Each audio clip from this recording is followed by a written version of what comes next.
Siapa yang tak adil kepada isteri-isteri dia, dia dihukum oleh Allah. Walan tastati'u an ta'dilu bainan nisa walau harastum, kata Quran. Kamu tak akan mampu untuk berlaku adil di kalangan wanita sekalipun kamu bersungguh-sungguh. Mampu apa tu? Mampu perasaan. Tapi kalau isteri tanya, kita kata semua ada isteri saya belaka. Kita kata memang aku sayang kat hang korang sikit, hang tak tahu. Kita tak kata lah macam tu. Tapi tak boleh perasaan yang kita tak mampu kontrol itu, tak mampu kawal itu, menyebabkan kita tak adil juga di dalam pembahagian nafkah, atau tak adil juga di dalam pembahagian hari. Itu akan dihukum oleh Allah Azza wa Jal. Kita ada 5 orang anak, walaupun kita kata anak-anak ayah ni ayah sayang sama belaka, tetapi tentu ada di kalangan anak-anak tu yang lebih kita ingat lebih daripada yang lain, lebih sikit, tapi mana-mana teringat dia dulu. Di samping hak lain pun kita sayang lah juga mungkin. Tetapi agama tak benarkan perasaan yang tak boleh kita kawal itu telah menghukum ataupun telah menyebabkan kita bertindak secara tidak adil. Agama tak benarkan. Hadirin mukminin sekalian, ini benda di luar daripada kawalan insan. Agama tak hukum kita yang kita tak mampu. Dia hukum apa yang kita mampu. Pasal manusia ni, kalau dia ada 5 orang anak, anak hak paling duk ambil berat kat dia, dia balik mai tolong hidang ayak, dia tinggal baju, dia setrika. Hak mana tentulah dia ingat lebih. Dia pergi mana-mana dia teringat ni kena beli kat dia lah. Hak lain tu lelaki pun barangkali anak dia juga, tapi dengan duk buih pi buih mai, keluar sana keluar sini, anak dia sayang juga, tapi secara perbandingan hati dia ingatlah hak banyak, duk ingat dan duk jaga dia. Agama kata jangan perasaan itu menyebabkan kita tidak adil dalam hukuman. Itu yang kita sebut cerita Ibnu Rawahah yang lepas. Apabila dia cakap dengan Yahudi, dia kata sesungguhnya Muhammad lebih aku sayang pada diriku, dan hampa wahai Yahudi lebih aku benci daripada kera dan khinzir. Tetapi Allah Subhanahu wa taala telah memerintahkan supaya kami berlaku adil. Allah menyatakan wala yajrimannakum syana'anu qaumin ala alla ta'dilu i'dilu huwa aqrabu littaqwa. Jangan kamu jadikan kebencian kamu pada satu kaum menyebabkan kamu tidak adil. Adillah ia lebih dekat kepada takwa. Hadirin mukminin sekalian, Allah Ta'ala tak tengok, sebab itu kita menentang. Siapa-siapa saja yang pandai duk buat tilik nasib orang berdasarkan rupa, salah. Ada pakar motivasi terkenal dalam negara ni, dia duk abang kata ini ada dalam kitab, orang ni kalau rambut kerintin-kerintin perangai macam ni, kalau kulit muka panjang perangai macam ni, kalau rambut dia lurus panjang. Ini semua telah menyanggahi nas-nas nubuah. Dia kata ada dalam kitab. Dia pakai motivasi, dia tak tahu tentang kitab. Tajul Muluk tu memanglah kitab, kerana Arab ni, Melayu ni taklah panggil. Tuan-tuan kalau ambil buku Arab memanglah kata kitab, takkanlah dia kata al-buku pula. Bukan semua kitab tu boleh pakai. Tajul Muluk tu kitab Melayu lama. Orang tua-tua lama tahu kitab Tajul Muluk ni. Segala mak nenek ada dalam tu.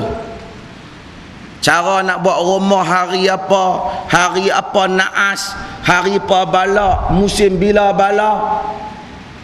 Orang kalau rambut kerintin apa perangai, kulit gelap apa perangai. Kalau ikut kitab tu orang negro tak ada yang baik.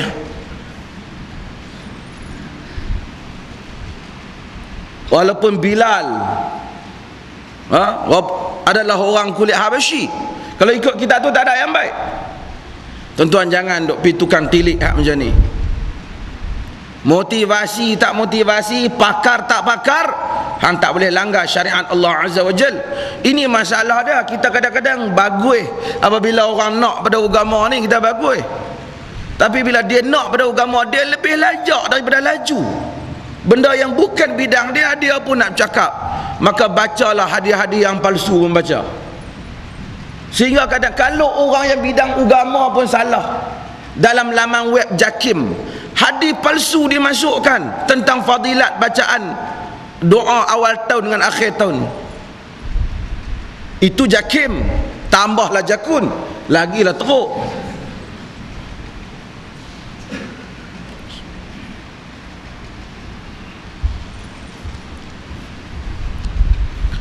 Artinya kawan hak jaga laman web tu tak tahu tentang disiplin hadis. Patut hang tanya sepatah dua pada ahli hadis. Jangan ambil campak bubuh ya. Maka dengan tu tuan-tuan, agama ini hilang keindahan dia. Mailah manusia herat ke tak herat, agama tak pernah hukum manusia berdasarkan rupa dia. Allah itu al-musawwir, Tuhan itulah pembentuk rupa manusia. Dia tak hukum manusia berdasarkan rupa, berdasarkan kata. Tuan-tuan semua tahu dalam sejarah Islam ada seorang yang bernama Abdullah ibnu Ummi Maktum. Abdullah ibnu Ummi Maktum ni, Abdullah bin mak dia ni Ummi Maktum ni, nama dia Atikah bin Amir. Sebenarnya nama dia Abdullah bin Shuraih. Dia ni satu orang buta. Dia tak nampak. Bila dia mai ke Nabi, dia ikhlas. Dengan buta dia ni sepupu dengan Khadijah. Nabi sebut Khadijah ni, ada artis mana main-main dengan Khadijah. Dia kata tu anak mampus, walaupun dia minta maaf lah. Tapi penonton yang tepuk tangan tu, artinya mereka teruk. Macam mana dia yang begitu, artis tu sendiri teruk dah tengok. Dia kata, tidakkah Khadijah masa kahwin dengan Nabi tu pun tua nak mampus? Cuma dia dah minta maaf cepat. Kita harap bukan dia minta maaf, dia bukan minta maaf satu hal lah, dia kena isytiharkan taubat terbuka kerana dia menghina isteri Nabi SAW.